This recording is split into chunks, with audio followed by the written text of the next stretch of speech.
And you gonna say shit like I betrayed the black community? I don't know the artist, but I know the song, and it went a little like this. It's been a long, long time coming, and I know it ain't changed, but I finally got the time. Curtis Mayfield?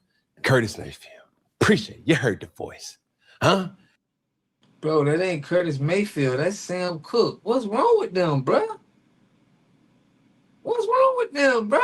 That's disrespectful to the culture, fam. Might have to drop a dime on this. For sure. You know what I'm saying? Gotta stop it. I don't like that shit. For sure, bro. I don't like that shit.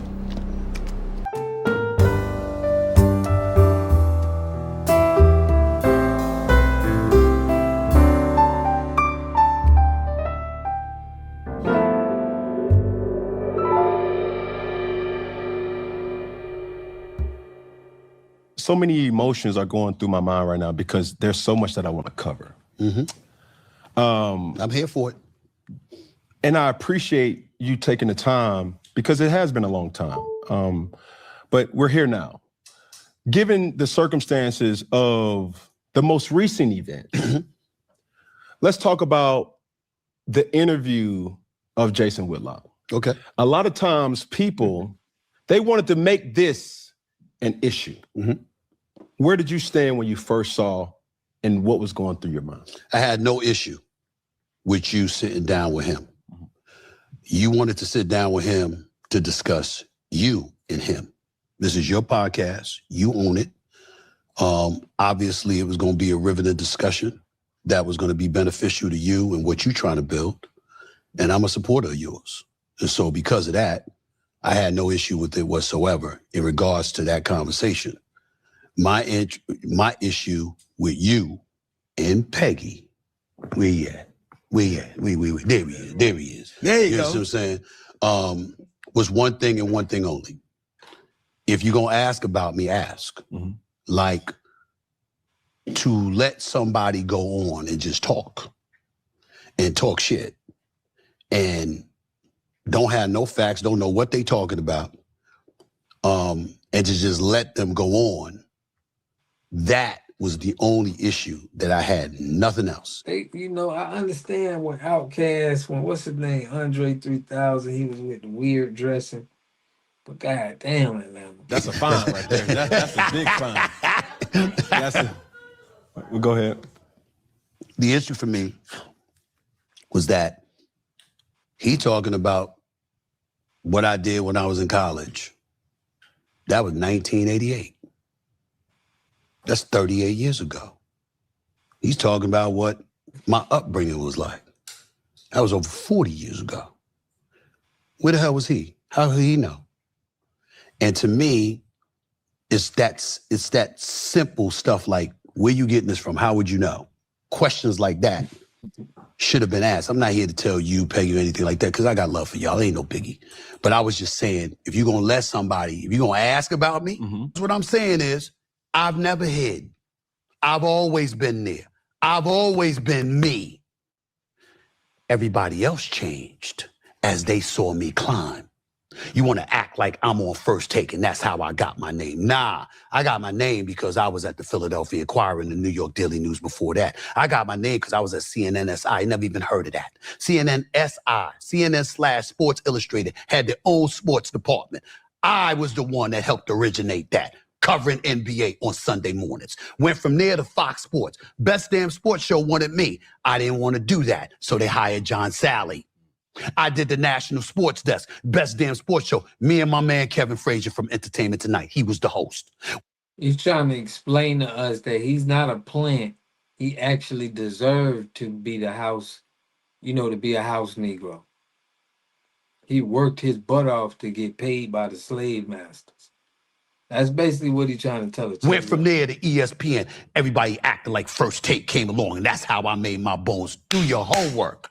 I've been doing this shit, and I ain't changed. Go back and look at my columns.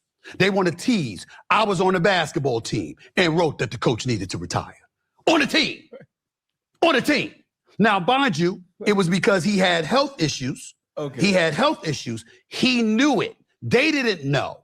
And they didn't know that I talked to him before I wrote the article. But I wrote the article out of love because I wanted him to retire because I thought he was going to die on the bench. That's what was going on. And so what happened is I said, man, you got to retire. He said, man, shut the fuck up. You understand what I'm saying? We gotta stop like making it seem like it's so great to get a whole bunch of money from white people in these big white companies. It's like we supposed to recognize and like be like, oh, Stephen A, you did it, bro. You made a name for yourself. Disney pays you. You feel me? It's like, bruh, this ain't it. We don't look at you and be like, dang, bro, like, nah, we want to stand on FBA business. That's not the goal. We not trying to be like, oh, I worked so hard for these people. I climbed up the ladder in their industries. And now I'm at the top and they pay me the most. I did it. It's like, bro, this is goofball. This is goofy. He's supposed to like be trying to black owned stuff. He's happy with Shining Master Shoe. This lame is still desperate to be a bootlicking clout chaser. It's crazy, family. Like they trying to sell us, like, you feel me? No, man, we want to see our own stuff. 6 months of partying and bad pills. For real, whatever goes up must come down. But he has to explain himself why he's not a plant. Like I work for this. Like I work for the slave master and show him that I'm good. Like I put my work in. Like, bruh. This is the thing. I said, I'm going to write it. He said, go ahead, fuck you, man. Go ahead and write it. And I wrote it for the school newspaper on my coach that I was playing for. That gave me a scholarship. And everybody acted like this is new. I've been me. I've been me. Y'all changed. I've been me. And I'm going to stay me. It ain't changing, bro.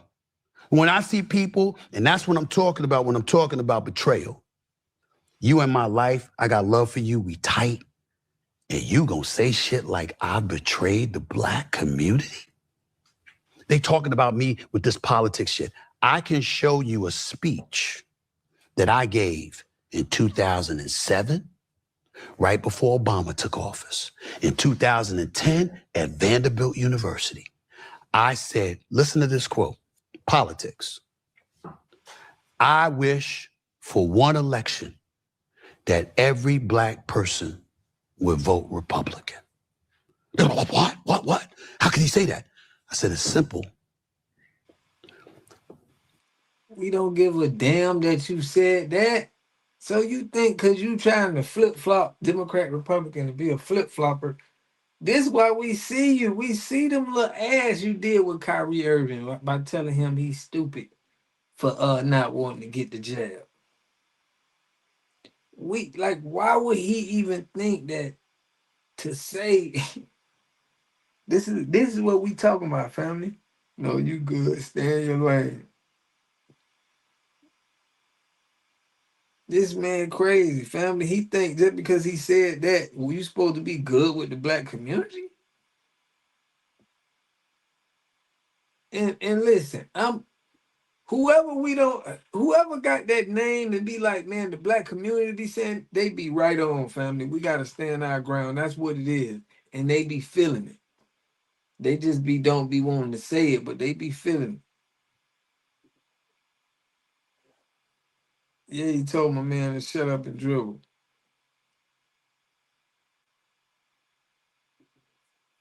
Let's let him go. Since 1964, the black folks, we have been giving our vote to the Democratic Party at an exorbitant rate. Therefore, they know they got our vote, and they don't have to cater to us as much as we need them to. The Republicans know they'll never get our vote, So they don't give a damn about us. And as a result, we're the Yeah, we already understand this. We already been on this. You are stealing our talking points and trying to make it in listen only to me. community in America devoid of representation, which is why we're considered disenfranchised. I'm tired of that. What I want is to put ourselves as a community in a position where both parties have to work to get our vote. Can I ask you this? Do you think you covering politics like you cover politics, in the words of your mans, is that good for business, your business? It has the potential not to be. We'll have to see. So far it is. I think I'm doing. No, it's not, because he's a company man, and that's how we're looking at him. He said he got his own independent show. It's not his own independent show. They'll pull that from him too. When you got listen, when you working for ESPN, they own you. You don't just get to go do your own show and talk how you want to talk on there. Y'all see how they be having with these basketball players and these NFL players. They own that. So he's talking politics not because he want to, it's because he have to. He making it seem like a thing. It may be. No, you would just keep talking basketball. But they had to use him. Who is we? Not anymore, brother. We own it. So it ain't about it being good or bad for business, because it ain't about his business. They're paying him an exorbitant amount of money, so he has to do more. He gotta work off all that money they give him. So you gotta get in here, you gotta, talk to black people. Doing pretty good. So far it is, but it has the potential not to be. But here's the point. Cam, if I thought like that, I'd never be here. There's plenty. He's not self-made. The business stuff don't matter. He's getting paid. He's an employee, family. He's trying to parade like he's an employee, 100%.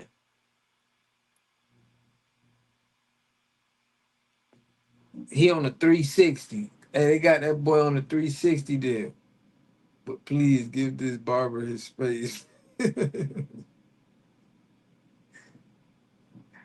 Yeah, they got him bending over for that bag.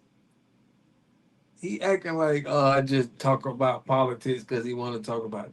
Listen, if you got money and you talking about politics already, it's because, and you like famous, it's because they making you do it.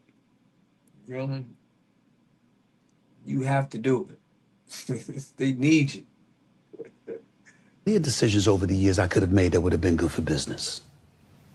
But I had the courage to tackle the issues that I felt passionate enough to attack.